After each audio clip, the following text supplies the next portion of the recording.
Allez-y. Donc, nous disons d'abord merci à l'Assemblée. Amen. Merci au prophète. Amen. Merci au Dieu du prophète. Amen. Ça c'est là, ça mérite beaucoup d'acclamation. Voilà, là, acclame plus fort. C'est ce Dieu-là qui fait ces choses. Amen. Donc, aujourd'hui, nous avons voulu passer ici plus tôt, mais nous étions à notre culte. C'est ça. Donc, juste après le culte, on a décidé de venir. Voilà. Donc, les choses sont encore chaudes. Glorifier le nom de ce Dieu-là qui m'a sauvé. Amen.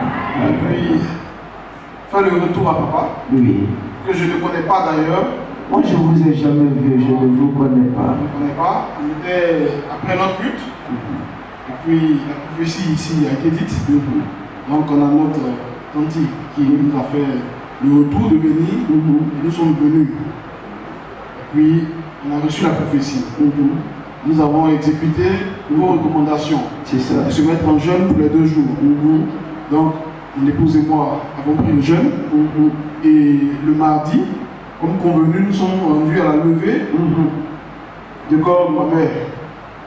Donc, arrivé à la levée de corps de ma mère, j'ai réalisé que si je partais, je pouvais me compromettre. Donc, je me suis dit, bon, je ne vais plus.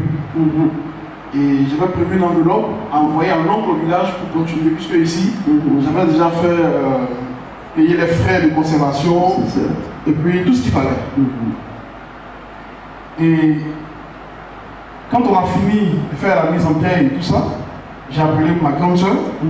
Je lui ai dit, bon, voilà, moi je ne suis pas parti, mais tu vas aller me représenter au village. Et j'ai enlevé l'argent dans l'enveloppe et je lui ai donné. Quand elle a reçu l'argent dans l'enveloppe et qu'elle a pris l'argent qu'elle a voulu garder, automatiquement elle a reçu comme une flèche. Vous ne devez pas aller à ces hôtels comme ça. Parce que j'ai vu qu'il y a une flèche qui a été lancée. La flèche a déjà été libérée. Elle a reçu comme une flèche et devant tout le monde, automatiquement elle a commencé à crier mon nom. J'ai dit, mais qu'est-ce qui s'est passé? Elle dit, je m'étouffe. Donc elle dit, je m'étouffe, je m'étouffe. Et pris de panique, je suis allé vers elle pour l'attraper et elle est tombée comme vous avez dit. Vous devez avoir une montée de tension qui va vous donner le vertige. Et normalement vous devez tomber. Mais en réalité c'est une attaque par rapport à la flèche qui a été libérée. C'est une attaque de la sorcellerie. Est-ce que quelqu'un a des oreilles pour comprendre ça? Samy, quand j'ai parlé, lui il devait tomber. Ça, il est tombé là. C'est-à-dire même, non, je bénis le Seigneur pour cette famille. C'est-à-dire, elle encore, puisqu'elle n'était pas la cible, c'est pourquoi elle n'est pas restée. C'est fort ça. Donc elle est tombée. C'est l'image que vous avez décrite que j'ai vue automatiquement. Donc elle est tombée, elle n'arrivait vraiment plus à respirer. Elle luttait maintenant avec les herbes arrachées, essayer de racler sa gorge pour pouvoir reprendre son souffle. Je suis venu avec ma soeur en question. Elle est là. Elle est là.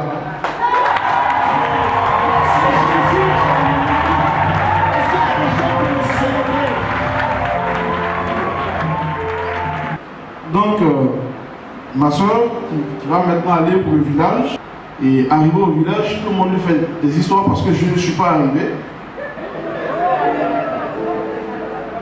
Et pourquoi est-ce que l'argent que je lui ai donné, parce que quand je lui donnais l'argent, je lui ai dit, ne t'arrête pas en route. Dès que tu arrives, donne à l'oncle. Même si quelqu'un d'autre veut intercepter cet argent-là, tu ne regardes pas à gauche ni à droite, tu le mets à l'oncle. Donc c'est ce qu'elle a fait. Donc quand elle est arrivée, automatiquement, elle a remis l'argent à l'oncle, automatiquement, les gens se sont ligués contre elle. Au point où l'oncle lui a dit, dès que tu fais de me remettre l'argent, disparaît du village. Il a conseillé en fait de vite quitter le village. Parce que les gens allaient venir après lui poser des questions, où est le fils en question et tout ça. Ils ne sauraient pas quoi dire. Donc quand on lui a demandé, mais où est l'argent? Elle a dit, j'ai remis à l'oncle.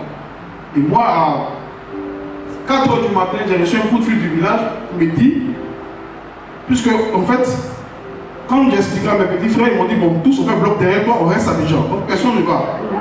Donc on est resté chez moi en prière. Donc on priait maintenant pour la grande soeur qui était en mission. Donc ils m'ont appelé au petit matin pour me dire, mais l'argent que tu as envoyé à Londres, pourquoi tu n'as pas pu vous payer le transport de toi et tes frères pour venir au funérailles? Je leur ai dit, l'argent était destiné à l'oncle, l'argent était remis à l'oncle, c'est fini. Et comme ça, ma grande soeur au retour, elle est descendue à Digo, sur Stagagnol, le temps de se reposer un peu, et puis maintenant elle est rentrée à plusieurs pour nous faire le point. Donc ce matin, nous sommes venus dire merci vraiment à Dieu. Merci aussi au prophète par qui il est passé. Je sais plus quoi. Que Dieu soit béni. Que Dieu vous bénisse. Merci d'être passé pour nous donner ce merveilleux témoignage. Soyez bénis, ici, madame. Soyez bénis. Je vais prier pour vous. Mettez-vous à genoux. Je vais prier le Seigneur pour vous. Et tu rends témoignage de ta bonté et de ton amour qui s'est manifesté pour eux. Je prie, Éternel, maintenant, que tu les gardes, que tu les affermisses. Et qu'après ces moments, tout ce que l'ennemi a prévu pour la suite, que cela n'est pas Dieu. Qu'au contraire, l'abondance, la prospérité et la magnificence de l'Éternel que tu es se manifestent dans leur vie. Au nom de Jésus de Nazareth, Amen. Vous êtes bénis. Amen. On acclame Dieu très fort. Merci.